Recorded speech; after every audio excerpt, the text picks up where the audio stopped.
C'est parti. Merci, Monsieur le Président.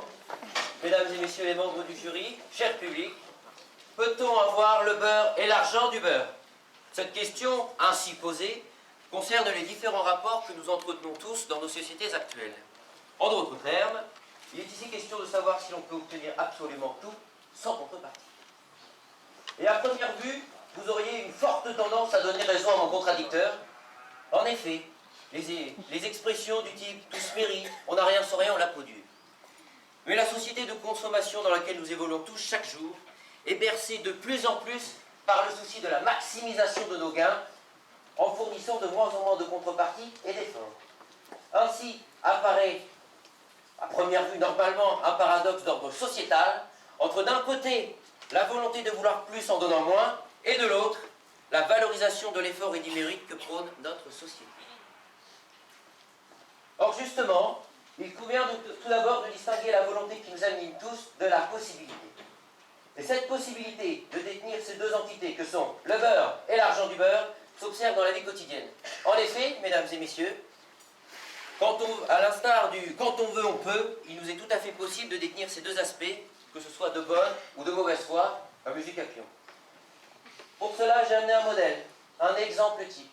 Après vous avoir présenté il y a 15 jours le désormais célèbre docteur en droit enseignant, j'ai fait appel aujourd'hui à un acolyte de la même trempe, le businessman Jean Bombeur. Jean, manager de la célèbre entreprise Lu, ses chers petits beurres, à l'image de Madame Le Labourier, tendre, mûr, carré, croquant à l'extérieur, mou et délicat à l'intérieur.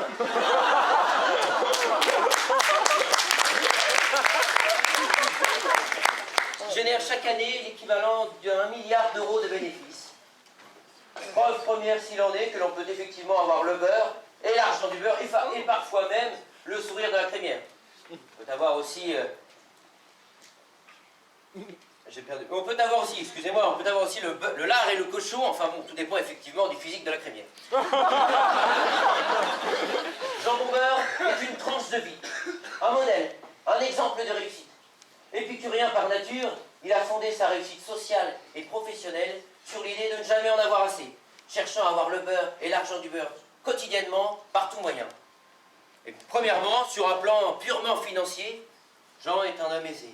Il est vrai que l'argent ne fait pas le bon beurre, mais qu'il y contribue. Cela permet donc de réaliser une opération encore plus rentable que prévu. Il y a alors la possibilité de mettre du beurre dans les épinards. Songez par exemple aux gagnants du loto, aux traders, aux parieurs du PMU installés à vos côtés dans un bar, à l'héritière Paris Hilton, qui pour le coup n'a pas inventé le fil à couper le beurre, à l'escroc Christophe Rocancourt, l'homme volage-voleur, qui après être rentré comme dans du beurre, s'en va avec les automobiles de sa compagne une fois l'union consommée et consumée.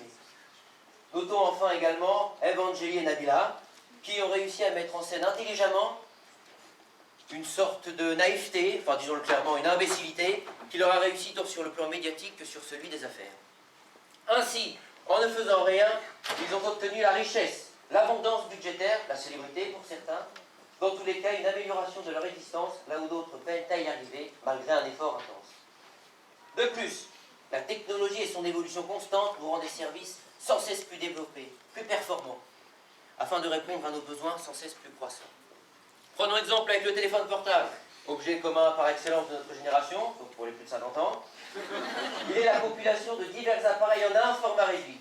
Le téléphone nous permet bien évidemment d'appeler, excellente déduction au passage, d'envoyer messages et autres supports multimédia, de se connecter à Internet, d'écouter de la musique, de regarder des vidéos, de jouer à des jeux, faire office de GPS, là où nous devrions actuellement servir d'un ordinateur, du courrier, d'une console de jeu, d'un caméscope, etc. Pour un prix qui, aux yeux de l'intégration de toutes ces fonctionnalités au sein d'un unique appareil, comme peut l'être le supermarché sur le plan alimentaire, et d'un prix relativement modeste.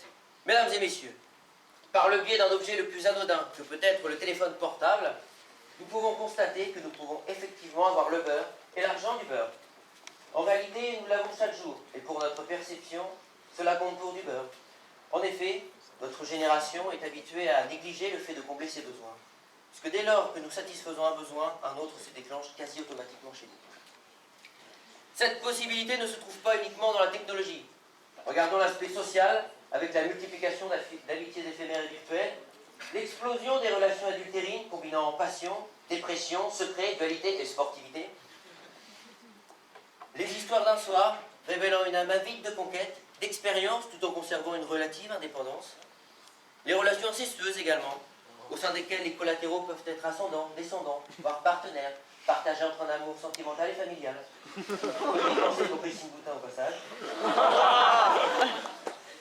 Sur le plan professionnel, à l'image de Jean, il est également possible de marier passion et profession. Le travail n'est donc pas une contrainte dans ce cas, mais plutôt le plaisir de se faire plaisir. Le réconfort amène donc de facto dans ce cas, l'effort amène donc de facto dans ce cas au réconfort.